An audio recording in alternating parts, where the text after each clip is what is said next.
Welcome back to the NFL Cymru Podcast with myself, Dyfen Cynan Guto Williams. Guto, noswaith dda, how are things? Good. Noswaith da. We've had an interesting weekend in the NFL world, so we're looking forward to going through everything. Yeah, a lot of things to break down this evening. Things are happening thick and fast as we approach. Well, let's be honest, this time next week rather, we'll be talking about the beginning of free agency, or officially the beginning of free agency. But as we see, some teams are already getting stuck in. A lot of significant players being released today, being tagged or not being tagged. So I think we were texting this morning, Guitar, and we decided to name this episode "To Tag or Not to Tag." Yeah. Yeah. Great. So for those Shakespeare fans out there playing on the theme of Hamlet's famous speech, "To be or not to be," obviously, but there we are. But you already knew that, of course. So to tag or not to tag, Gito, I think we'll start there. I think we already mentioned one of the main players that's already been franchise tagged by the Chiefs in their guard, Trey Smith. Yep. We've had another few significant tags and non-tags in the last couple of days as well. Yeah, and I think the most significant one as of this moment is the Cincinnati Bengals for the second season in a row. They are franchise tagging their wide receiver, 26-year-old T. Higgins. So he'll be with the Bengals for another season. It's an interesting one. Obviously, second year in a row.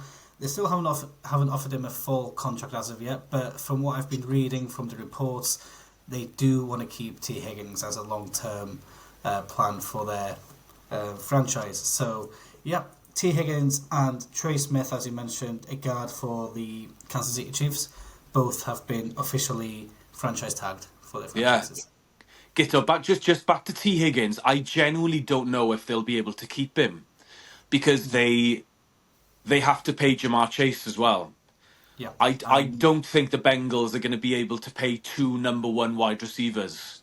I Yeah. genuinely think, although I know his tag is worth up to 23 million a year, I think someone's going to come and offer him a 3 or 4 year deal, and I think he's not going to turn them down. I'd be shocked if T. Higgins would accept to play on the tag for a second year in a row. I know a few people, a few instances, you have seen people like, I think Dak Prescott played on the franchise tag. Lamar Jackson has played on the franchise tag as well.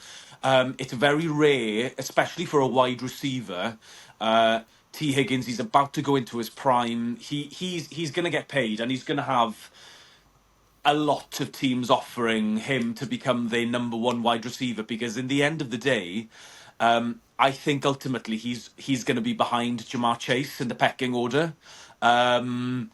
It's the only reason potentially that the Bengals may have been really clever here is obviously if he does decide to go somewhere else and the Bengals won't match that offer.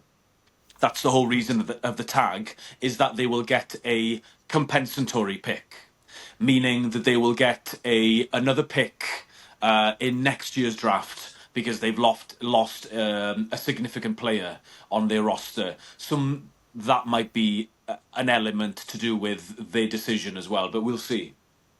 Yeah, and interesting you mentioned Jamar Chase as well. From what I've been reading this morning as well, he's getting towards the end of his contract as well. So if the Bengals do decide to keep him, they'll be paying massive bucks for Jamar Chase.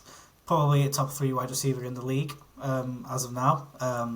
It's debatable, 100%. So,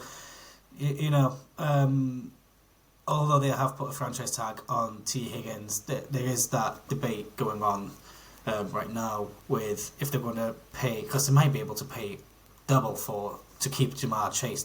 They would not want to lose Jamar Chase, and Joe Burrow and Jamar Chase, that's a good weapon itself. So it'll be interesting to see what they decide to do at the end with T. Higgins, if they decide to offer him another 1 or 2 year contract or let him go. We'll see.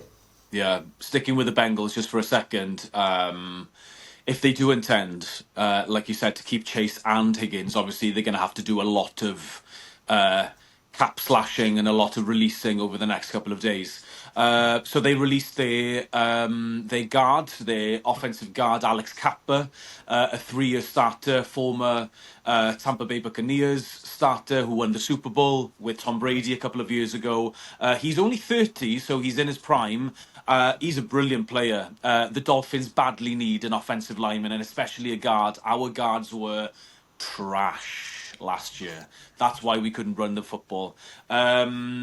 He's going to have a big market, I think. An interesting stat: he didn't even give up a sack last year, so he is a guard like Trey Smith. Obviously, he probably won't be paid upper echelon 20 million plus. I wouldn't be surprised if someone would give him a deal, potentially a 2-year deal worth 20 million, 25 million, a 1-year deal on 12, something like that. If I was the Dolphins, if I was Chris Greer, our GM, get on the phone to Alex Kappa straight away, because I've heard, the Colts are interested as well, the Titans are interested, the Jets are interested. A lot of people are going to be interested in Alex Kappa as well.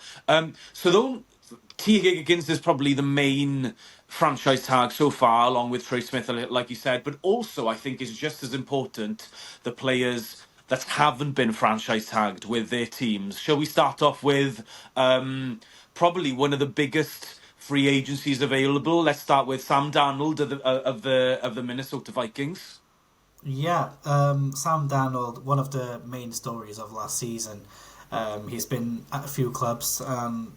Last season with the Vikings, it was pretty much a breakthrough season for him. So good that they even made the playoffs. So nobody expected the Vikings to go to the playoffs, to be honest with you, especially with Sam Darnold as their quarterback, knowing that JJ McCarthy got injured right at the beginning. So, but they decided it looks like they'll be moving on from Sam Darnold, and it'll be interesting to see where he goes. So, I don't know about you, David. Do you have any guesses, any ideas? Where do you think Sam Darnold will end up going? If there'll be any teams interested in him, there must be one or two teams interested in Sam Darnold, surely. I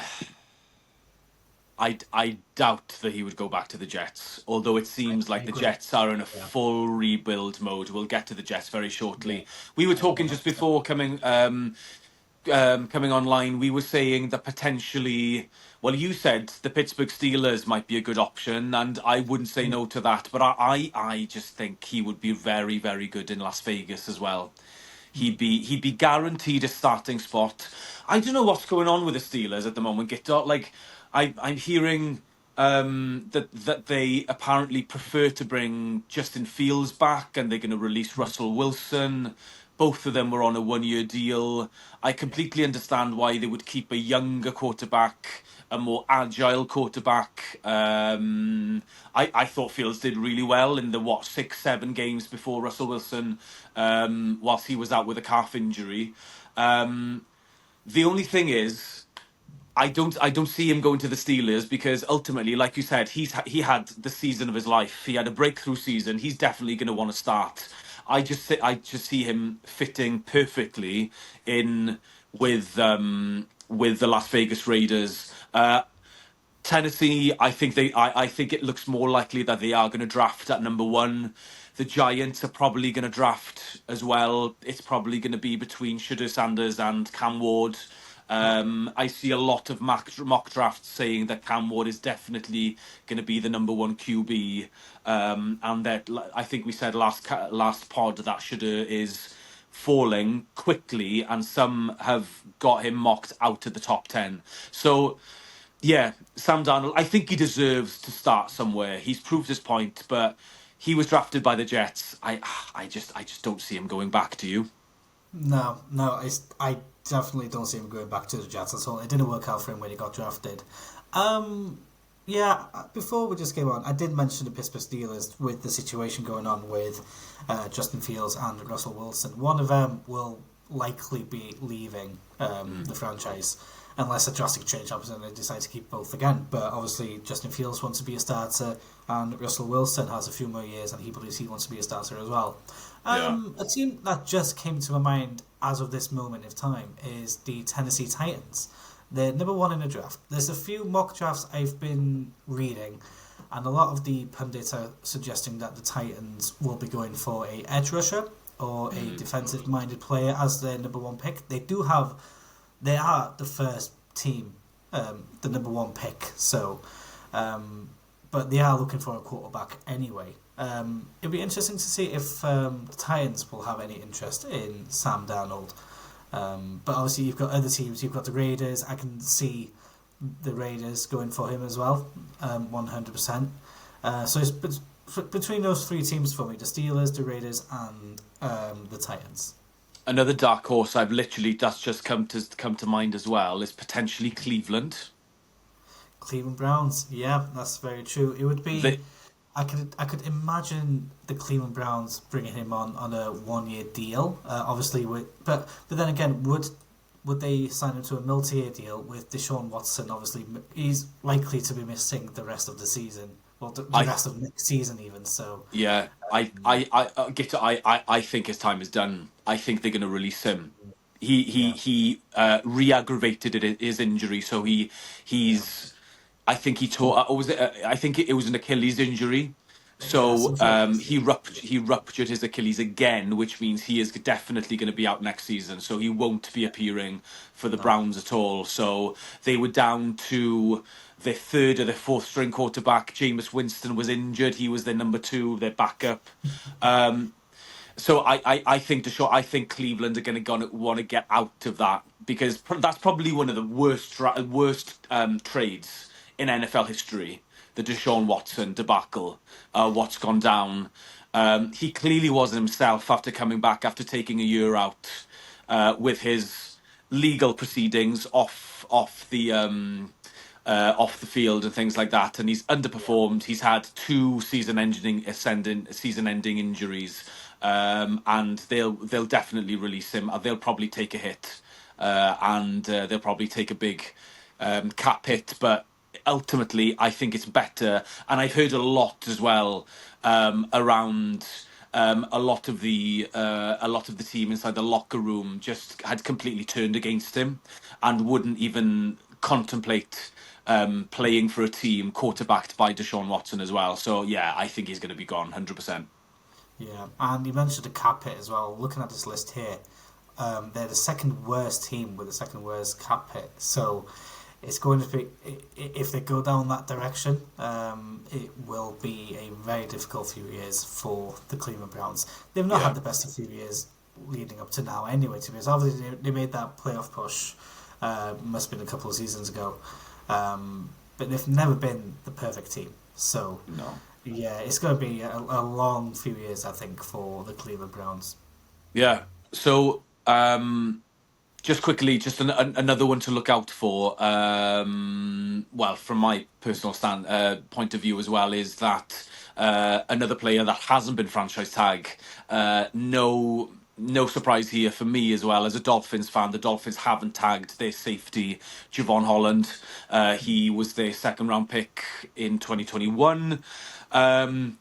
He's highly regarded around the NFL. Within the Dolphins fan base and community, they think, well, I think personally, and I think the rest of us think that he's underachieved. Okay, he's had a lot of injuries. He's dealt with a lot of injuries over the last 2 years with his knee. He just hasn't made that splash play that you kind of expect a really early second round pick to do. He came out of Oregon. He played really well in his rookie year under Brian Flores. He was flying around. He was in the slot. He was a blitzing safety as well. But since then, like I said, he's dealt with a lot of injuries. He's receded in terms of his aspect in coverage as well. I've seen a lot of reporting out there that he's going to get a big deal from someone, and I'm not surprised. He might get close to 20 million a year, which doesn't surprise me. That's what a starting safety would get.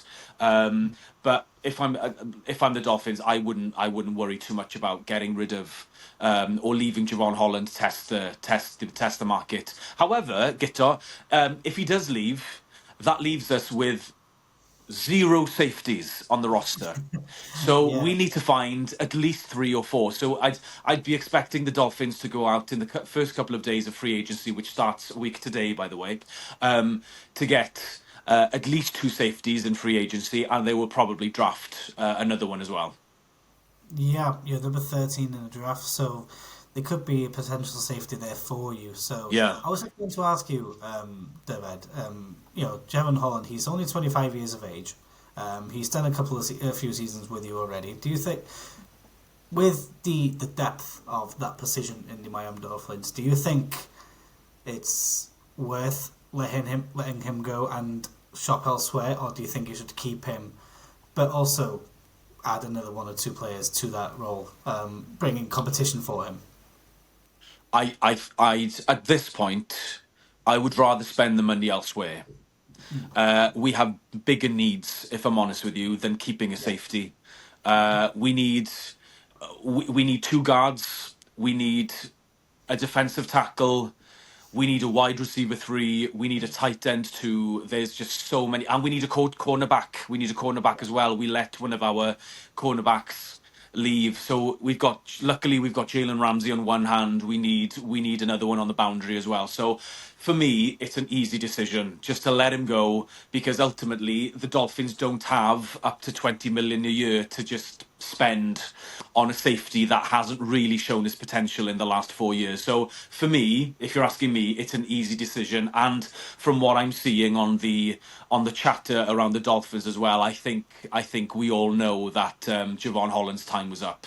Should we talk about the Dolphins. Jets, Guitar? Let's go for it. Yeah, let's go for it. Because, like we said, they're making moves, and well, their moves are kind of telling us that there might be in either a full rebuild or at least a mini rebuild at the moment. So obviously, they released their former quarterback Aaron Rodgers. They now have released Davante Adams, saving up to 30 million in cap space, which is a huge amount. He came over from the Raiders, probably as a request from Aaron Rodgers himself, because they had such a big brotherhood up in Green Bay. And apparently that they've allowed another wide receiver, Alan Lazard, to test free agency as well. However, they might bring him back, but on a lower salary. Now, like I said, these are signs that the Jets are proper going into a rebuild. However, if you think about it as well, the Jets this off-season potentially might have to pay a lot of their young stars, such as their cornerback Sauce Gardner, who's going into his 4th year.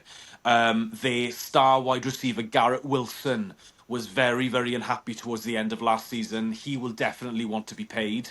Yeah. They've got, who else have they got they've got their running back Breece Hall as well. Are they going to pay him as well? Are they going to give him? So you've got 3 really, really big pieces there, all in the same draft, by the way. I think they were drafted in 2022. It was a brilliant draft from the Jets. So, maybe they're just creating cap space as well as potentially going into a rebuild. And it'll be, like we said before, it's going to be really interesting to see if the Jets will potentially move up in the draft if they're interested in one of the QBs this year, or are they going to get someone like a Russell Wilson or a Jimmy Garoppolo to kind of like on a 1 year deal, and they'll draft a QB next year, because more than likely they'll be at least in the top 10, if not the top 5, picking next year as well, from the signs that we see at the moment. Yeah, this generally feels like a brand new start for the New York Jets. Not only they've got rid of Aaron Rodgers, they've released Davante Adams, they've brought in a new head coach in Aaron Glenn from the Detroit Lions, their former defensive coordinator, I believe. So it's going to be a brand new start, a brand new fresh beginnings for the New York Jets. They are currently number 7 in the draft, so they will be shopping. You've mentioned players such as Breece Hall, their running back. They've got Conkling as their tight end, and they've already got a couple of good wide receivers in Garrett Wilson, Alan Lazard. So, but they will be shopping for a few more stars to their team. Obviously, the quarterback position, and the news was broken just a couple of hours before we came on this podcast that Davante Adams has officially been released. It's not. He's only been there for half a season, and it's not been a great half a season at all. I think Davante Adams has had a very bad luck this season with both the Raiders and the New York Jets. It'll be interesting to see because obviously there's rumours that Aaron Rodgers, we were talking about him potentially going to the Las Vegas Raiders. I don't see Davante Adams going back to the Las Vegas Raiders. So I believe this is the official end of their partnership together as their wide receiver quarterback partnerships that we see sometimes. So it'll be interesting to see where Davante Adams actually end up. So he could potentially, because I think he's over 30 now, Davante Adams. He might cling himself onto a team that is heading towards the Super Bowl, or maybe he could cling on to a roster like the Chiefs or the Eagles or the Lions or someone like that, someone that's going to be in the mix. The Bills is another possibility, although it makes me shudder, but there we are. Another thing that we have to talk about, Guitar, without further ado, is Saquon Barkley has signed an extension, a 2-year extension worth up to, how much has he got? Up to 40 million. Yeah, 40 million, which makes him the highest NFL running back in history. That's pretty cool. But highly deserved as well. Well deserved, 100% well deserved. He's going to be the best running back in the league for the next few years. He's going to be breaking records every season. He's had a record-breaking season this season, winning the Super Bowl on his birthday as well. So, good on him. It's a great business for the Philadelphia Eagles. Can I just take you back quickly to the Davante Adams situation? Yeah. I've just thought of a team. We're going to bring this team up later on in the podcast anyway, but I just want to bring it up now. One of the teams that I can see going for Davante Adams, who is a top team looking for a new wide receiver, the San Francisco 49ers. What do you think of that? Yeah. We've talked about the Jets going into like a potential rebuild or a mini rebuild. Yeah. I think San Francisco might be doing exactly the same. They're purging their roster. They signed Brandon Ayuk last off-season to a multi-year extension. We're going to talk about who's left San Francisco very, very shortly. A big piece. I've been hearing rumours that George Kittle might be looking for a way out, might be traded away from San Francisco, and ultimately they're going to have to pay their quarterback as well. Brock Purdy might become one of the top 3 or the top 5 highly paid quarterbacks in the league. Whether they pay him now or closer to training camp in the summer. And they've got a lot of moving pieces on their defense. Trevarius Ward, their cornerback, he's a free agent as well. I hope the Dolphins are going to have a look at him as well. He's a really, really good player, 30-year-old. He's won a championship with the Chiefs a couple of years ago.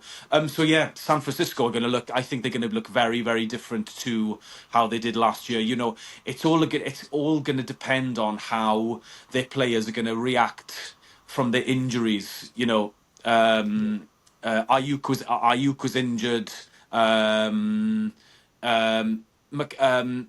Running back. McCaffrey? What's his name? McCaffrey, sorry. McCaffrey, obviously, he had a torrid season last year.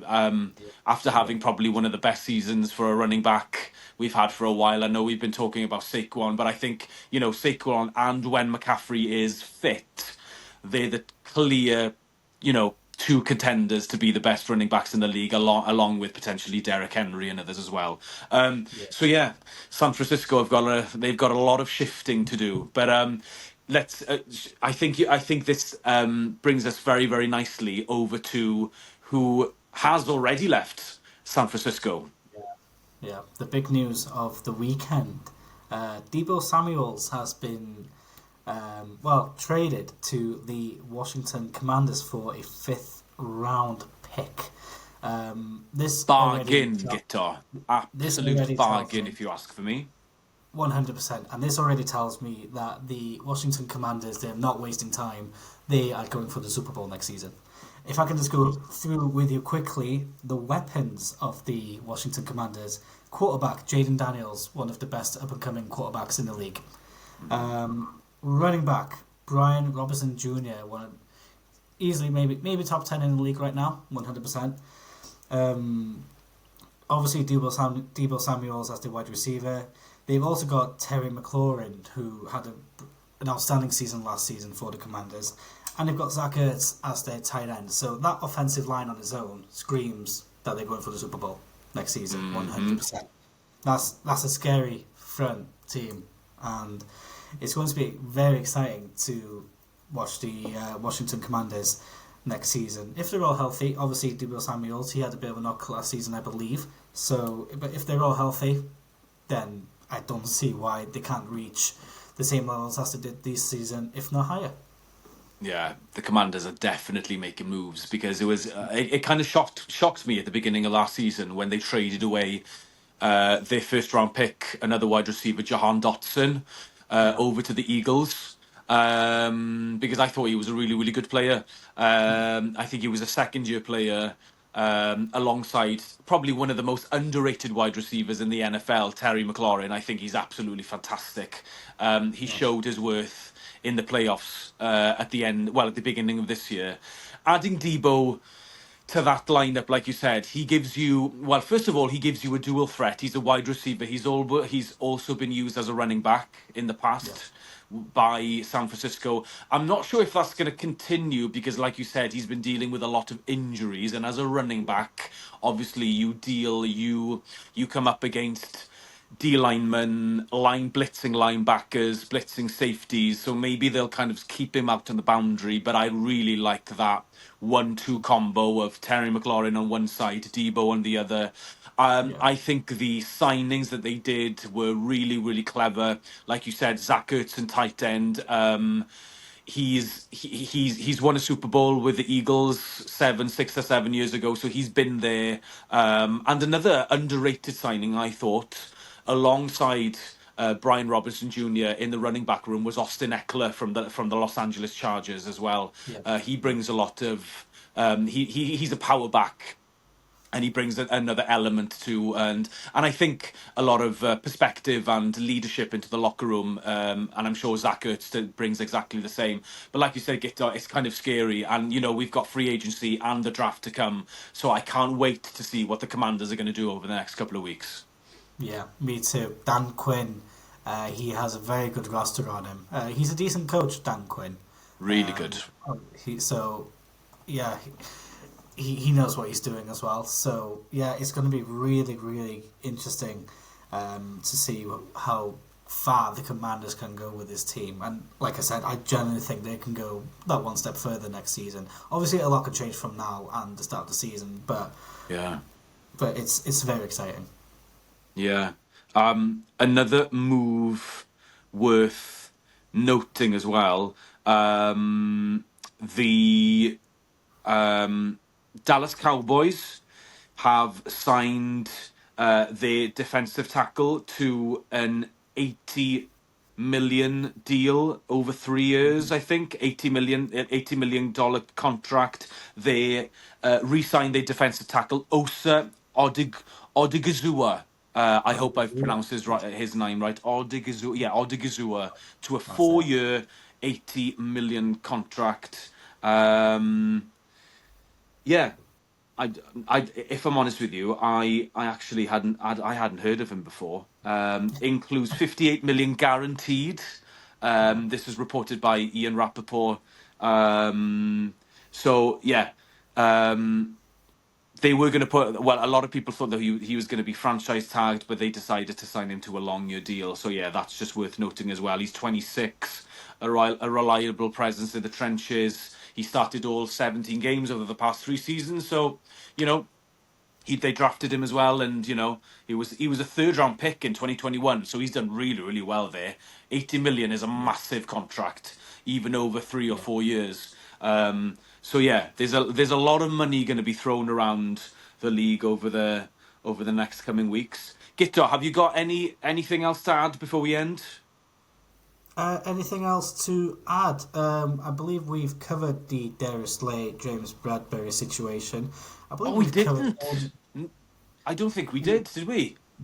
I think we mentioned it on the sly, I believe. So yeah, Oh, we Darius did. Slay. Apologies. Yeah, so Darius Slay, one of the big. The Eagles, obviously they've won the Super Bowl, but they're still getting rid of their players. Yeah. The cap space isn't that great either, so I believe that, like we mentioned, they are like bottom 15, I believe. So they will be Yeah. making moves, and it looks like their defensive players are the ones who's obviously they want to make room to give Saquon Barkley a new contract. So, Yeah. but Y- it doesn't put them in a dire situation at all. I think they're in a safe position. They can get a couple of other players in, a few players in. So I think they're in safe hands. I Yeah. think they have every right Like you to. said, the Eagles are purging the defense on the defensive side of the ball. Like you said, Yeah, they've just released two cornerbacks there, James Bradbury and Darius Slay. Slay, I'm sure will start for another team next year.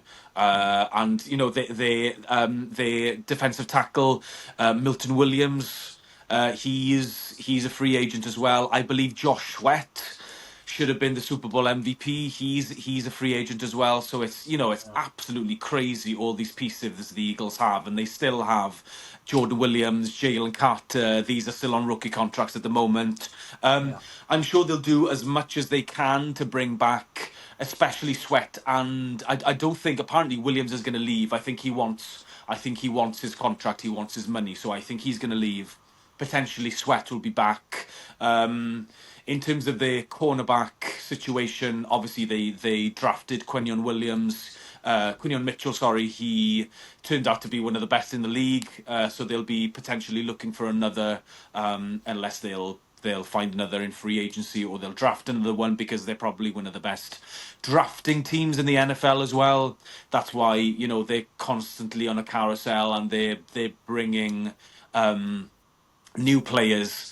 It's like they've got an academy, and they're so well at developing players as well. So yeah, the Eagles, like you said, they're going to be fine. They're going to be, it's worth watching what's going to happen to AJ Brown, because I know we talked with Johan a couple of weeks ago, just after the Super Bowl, that he'd heard yeah, rumors that AJ Brown might be a cap casualty. And he might be traded to somewhere like the Patriots, who are desperately looking for any help on the offensive side of the ball. And like you said, I think we mentioned before that the Patriots have the biggest cap space in the NFL. They'll definitely they're going to beef up the offensive side of the football as well. yeah. We were just I was just looking at this now as well. Yeah, it looks like the Patriots, they are desperate. They're number 4 in the draft as well, so they can draft in any position, and they've got the highest cap space, so they've got all the Mm. money pretty much in the world to spend, so they can easily afford AJ Brown, I believe. There's a few other free agents they'll be looking at, but I think the Patriots will do pretty well in the draft this season as well, and bringing some good players in. Yeah, yeah. It's hard to know what the Patriots are going to do, because they always go, they always draft very conservatively. So they'll either draft, a guard, a center, a defensive tackle, something like that. One of the main, they rarely do a splash in the draft. If I'm honest with you, they really do a lot of splashes in free agency, to be honest with you. But I think they'll make use of their cap space. But I think the Patriots will probably sign people that are looking for second contracts instead of people that are looking for a big long-term deal. I don't think that that's kind of in their DNA to do that. But I could be completely wrong. This might be they've got a new, they've got Mike Vrabel now, who is more than a competent coach. Yeah, And like you said, he'll have plenty of cap space, and he'll have the whole draft to choose from as well. So yeah, they've re-signed Kyle Duggar. So they're fine there. They've got Christian Gonzalez on the boundary, one of the best cornerbacks in the league. But they have no wide receivers at all, and it'll be interesting to see. They'll probably bolster up their trenches as well, O line, D line. So yeah, the Patriots are definitely ones to watch coming up in the free agency and, like you said, in the draft. Gito, I think we've covered everything, unless you've got anything else before we leave you We've this evening. covered we've covered absolutely everything. That's all the news that's happened in the NFL this week. Fantastic. It's been an interesting weekend in the NFL. So let's hope for more weekends full of news, full of breaking news, and obviously Yeah, we've got the free agents coming in the next week or two, I believe. So yeah, and then we can fully count down to the draft as well after that. So yeah. it's going to be an interesting few weeks coming ahead. Absolutely. Like we said, free agency officially starts a week today. Yeah. There will be many more dealings before then. We might be back. We probably be back potentially Friday night to cover, especially if any, big trades or big releases have happened. We'll definitely kind of give those to you as soon as we can. But for now, diolch yn fawr iawn. Thank you very much for listening. Follow us on Instagram, NFL Cymru, on Twitter or X, NFL Cymru Pod. Send us any questions, any suggestions as well. We have got an intro and an outro and a new logo coming up very, very shortly. So we're trying to, adapt here on the NFL Cymru podcast. Thank you so much for listening. Gito, diolch yn fawr iawn am amser. See you very shortly. Thank you, Diolch yn fawr iawn, nos da, and see you guys on the next episode.